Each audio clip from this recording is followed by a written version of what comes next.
নমস্কার, কেমন আছেন সবাই? রূপকথা নতুন একটি ব্লগে আপনাদেরকে অনেক স্বাগত জানাই। ঘুম থেকে ওঠার পর আমার যা ডেলি কাজ সেগুলো করছি। আর সংসারের মঙ্গলের জন্য কিন্তু আমি রোজ ঘুম থেকে উঠে ঘরবাড়ি ঝাঁট দেওয়ার আগে দৌড়ে জল দিয়ে নিই। আগে দৌড়ে জল দেবো, দেন তারপরে বাকি কাজ।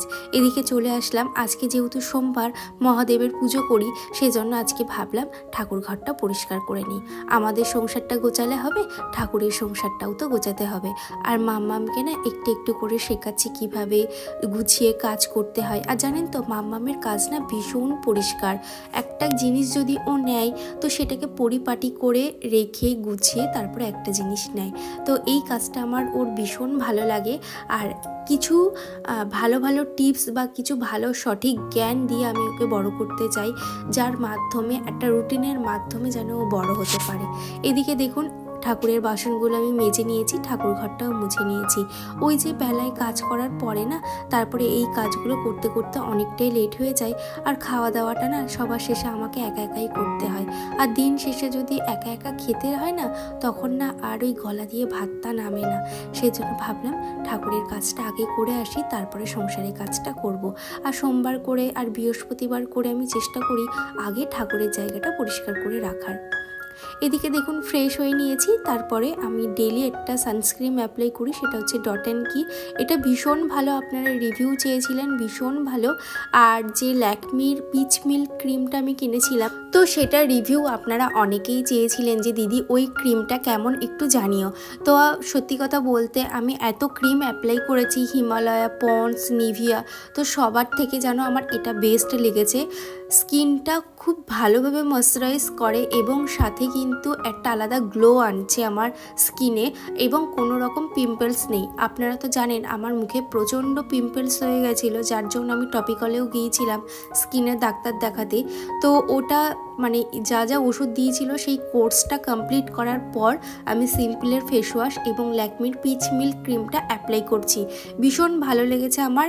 আর আমার স্কিনটা ভালো হয়ে যাওয়ার পর এই দুটো জিনিস আমার প্রচণ্ডভাবে শ্যুট করেছে। সিক্রেট ব্লগার তাইবা দিদিভাই আমাকে প্রশ্ন করেছে, দিদি আমার না একটা পুরোনো চ্যানেল আছে, ওখানে আমার 500টা মতন সাবস্ক্রাইবার আছে, ওটাতে না এখন আমার ভিউজ হয় মাঝে মাঝে, প্রায় আমি 1 বছর ভিডিও দিই না, তো এখন দিলে কোনো প্রবলেম হবে কিনা সেটা তাইবা আমার কাছ থেকে জানতে চেয়েছে। দাঁড়াও, তোমাকে আমি বুঝিয়ে বলবো যে কেন পুরোনো চ্যানেলে ভিউজ আসতে চায় না। তার আগে মাম্মামকে একটু ফ্রেঞ্চ ফ্রাই বানিয়ে দেই। কিছুই না, আলুটাকে ভালোভাবে একটু ধুয়ে নিতে হবে আর একটু মোটা মোটা করেই কাটতে হবে। তারপরে নুন, হলুদ এবং তেল মাখিয়ে নিতে হবে। আর এখানে ফ্রেঞ্চ ফ্রাই বানানোর জন্য আমি ব্যবহার করছি আগারোর এয়ার ফ্রায়ার। এটা তো আপনারা দেখেইছেন, রিভিউটা ভীষণ ভালো। আপনারা যদি না দেখে থাকেন, ফুল রিভিউটা আমি ডেসক্রিপশনে লিঙ্ক দিয়ে রেখেছি, সেখান থেকে গিয়ে দেখে নিতে পারেন। কিছুই না, বাস্কেটের যে ভিতরে যে ট্রেটা আছে ওইটাতে একটু তেল মাখিয়ে নেব, দেন আলুগুলোকে খুব ভালোভাবে সাজিয়ে দেব। এখানে আমি টেম্পারেচারটা রাখছি 180 ডিগ্রি এবং এটাকে না আমি 15 মিনিটের জন্য দেব। আর দেখুন, এটা চালুও হয়ে গেছে। মাম্মাম বলুন, মাম্মামের বাবা বলুন, ফ্রেঞ্চ ফ্রাই খেতে কিন্তু খুবই ভালোবাসে। তো বাইরে থেকে আগে কিনে আনা হতো, এখন যেহেতু বাড়িতেই এয়ার ফ্রায়ার আছে, এখন আর কোনো সমস্যা নেই। কত সুন্দরভাবে ভাজা হয়েছে, লাল লাল ভাবে। আর দেখুন, বেশ মুচমুচেও হয়েছিল, জানেন তো।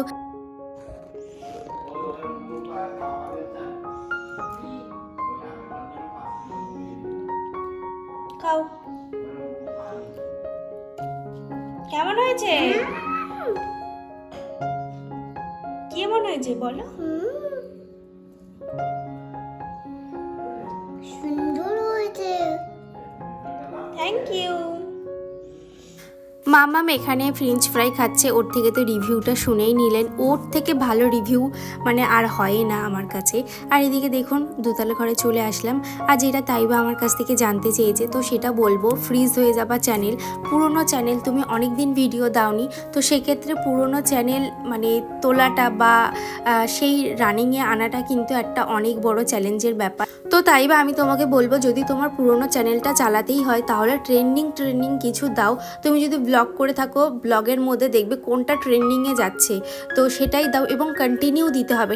প্রথমত ভিডিও রেগুলারিটি মেনটেন করতে হবে এবং টাইমটাও মেনটেন করতে হবে। রেগুলার তোমাকে ভিডিও দিতে হবে। তুমি যদি একদিন অন্তর একদিন দাও আর ফ্রিজ হয়ে যাবে চ্যানেল, তো আমার মনে হয় যে তুমি রেগুলার ভিডিও দাও একটা টাইম ধরে, তাহলে হয়তো উঠতে পারে। একটা দিদিভাই আমাকে বলেছে যে দিদিভাই তোমার আগের চ্যানেলে তুমি আর এই চ্যানেলে তুমি আকাশ পাতাল তফাৎ। হ্যাঁ অবশ্যই, এটা আমিও জানি, কারণ এই জায়গাটা তৈরি করতে আমাকে অনেক পরিশ্রম করতে হয়েছে এবং জানেন তো সংসারে অনেক বাড়তি খরচও কমিয়ে দিয়েছিলাম। অনেক দিদিভাই বলেন যে কিভাবে বাড়তি খরচ কমাবো, কিভাবে কিছু সেভিংস করব। তো একটা টিপস আমি দিতে পারি যেটা খুবই উপকার হবে আমার মনে হয়, সেটা হচ্ছে বাড়তি খরচ বা সপ্তাহে একটা লিস্ট করে নেওয়া ভালো সংসারের কাজে কি কি লাগবে এবং যেগুলো লাগছে না বা যেগুলো আমার আছে সংসারের প্রয়োজন নেই, তো সেই সব বাড়তি খরচ না করে সেই টাকাটা সেভ করাই ভালো। প্রত্যেক সপ্তাহে কিংবা প্রত্যেক মাসে যদি আমরা অল্প অল্প করে সেভ করি, তাহলে প্রত্যেক বছরে গিয়ে কিন্তু আমরা একটা ভালো মোটা অঙ্কের টাকা হাতে পাবো এবং সেই টাকা একটু একটু করে জমিয়ে কিন্তু আমরা আমাদের ভবিষ্যৎটাকে খুব ভালোভাবে সিকিওর করতে পারবো, তাই না? তো এদিকে দেখুন ছাদটা পরিষ্কার করে নিয়েছি। আর ভাবছেন না ছাদের গাছগুলো ওইদিকে কেন রেখেছি, আমি ভেবেই নিয়েছি এই গাছের তলায় গাছ হবে না, বেকার বেকার আমি এতদিন গাছগুলোকে খুব ভালোভাবে কষ্ট দিয়েছি। আর এদিকে দেখুন গাছের গোড়ায় দেওয়ার জন্য এগুলোকে ভেজানো হয়েছে, এর নামটা না আমার ঠিক মনে পড়ছে না, আমি শুনে নিয়ে আপনাদের সাথে শেয়ার করব। শুনেছি এগুলো গাছের গোড়ায় দিলে নাকি গাছ খুব তাড়াতাড়ি বাড়ে এবং জল ধরে রাখে এই জিনিসটা। আর এদিকে দেখুন আমি ঘরদোরগুলো মুছে নিচ্ছি। নবনীতা দিদিভাই আমাকে কমেন্ট করেছে আগারোর এয়ার ফ্রায়ারটা খুব ভালো হয়েছে, এয়ার ফ্রায়ারের রান্না দেখতে চাই, ভিডিওটা খুব ভালো লাগলো। থ্যাংক ইউ দিদিভাই, এইভাবেই আমার পাশে থেকো। আর এয়ার ফ্রায়ারে না এবার থেকে নিত্য নতুন রান্না করব। সীমা পারভিন দিদিভাই আমাকে কমেন্ট করেছে তোমার ভিডিও আমি রোজ দেখি, খুব ভালো লাগে তোমার ব্লগ দেখতে। থ্যাংক ইউ দিদিভাই, এইভাবেই আমার পাশে থেকো। সৌমালি দিদিভাই আমাকে কমেন্ট করেছে ভালো লাগলো বোন ভিডিওটা। থ্যাংক ইউ দিদিভাই, এইভাবেই আমার পাশে থেকো। রুবিনা দিদিভাই আমাকে কমেন্ট করেছে ভালো আছো দিদিভাই, ঠিকই বলেছো, জানো তো আমারও বর্ষাকালটা ভালো লাগে না, তোমাকে আর তোমার বাচ্চাকে খুব ভালো লাগে। আর জানো তো তোমার সবথেকে বেস্ট কি লাগে, তুমি গুছিয়ে কাজ করো, ওটা আমার বেশ ভালো লাগে। আর সংসারের কাজ যখনটা তখনই করে নেওয়াটাই ভালো, অতটা কষ্ট হয় না। লাভ ইউ দিদিভাই, লাভ ইউ টু, এইভাবেই আমার পাশে থেকে।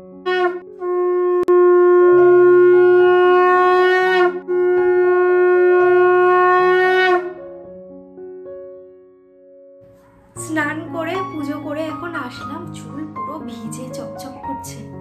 আর আজকে চশমাটা না পরে থাকতে পারলাম না, প্রচন্ড মাথা যন্ত্রণা করছে, সেজন্য চশমাটা পরছি। এবার থেকে ভাবছি চশমা পরেই ব্লগ বানাবো, শুধু রান্নার সময়টুকু চশমাটা খুলে রাখবো, তা না হলে না রান্নার সময় ওই ভাবগুলো আসে আর চশমাটা পুরো ঝাপসা হয়ে যায়, তখন না প্রবলেম হয়। তো রান্নার সময়টুকু খুলে রাখবো। সবসময় ভাবছি এবার থেকে চশমাটা পরবো, আমার না কেমন একটা লাগে চশমা পরে ক্যামেরার সামনে আসতে। তো আপনারা বলুন যে চশমা পরে কি আদৌ ভালো লাগছে? আমি সচরাচর যখন ব্লগ শেষ করি তারপর থেকে কন্টিনিউ চশমাটা পরে থাকি, ব্লগ করার সময় চশমা পরি না, তো ওই জন্যই। আর চুলটা ভিজে, চুলটা শুকাবো, দেন খাওয়া দাওয়া করবো। মাম্মাম নিচে খাচ্ছে, এখন খাওয়া দাওয়াটা সেরে নেবো, চলুন দেখতে থাকো। এদিকে লাঞ্চে আজকে বানিয়েছিলাম পালং শাক, ভাত আর ঝিঙে আলু দিয়ে মাছের ঝোল। আজকে রান্নার পার্টটা আপনাদের সাথে কিছুই শেয়ার করিনি, অনেকটা লেট হয়ে গেছিলো সংসারের কাজকর্মগুলো করতে, সেই জন্য ঝপাঝপভাবে রান্নাগুলো করে নিয়েছিলাম। আর এই কাজগুলো আপনাদের সাথে তো শেয়ার করেইছিলাম। এই যে গাছের গোড়ায় দেখছেন, ও তো ওই জিনিসটাই হচ্ছে ওই যে ভেজানো ছিল বাইরে। তো এদিকে দেখুন কদবেল মাখাটা না খাবো খাবো করে আর খাওয়াই হচ্ছিল না, পেকে গেছে আর খুব সুন্দরভাবে পেকেছে জানেন তো। তো আমার তো ভীষণ ভালো লাগে, আগে মা মাখতো বিয়ের আগে, আমার বেশ ভালো লাগতো।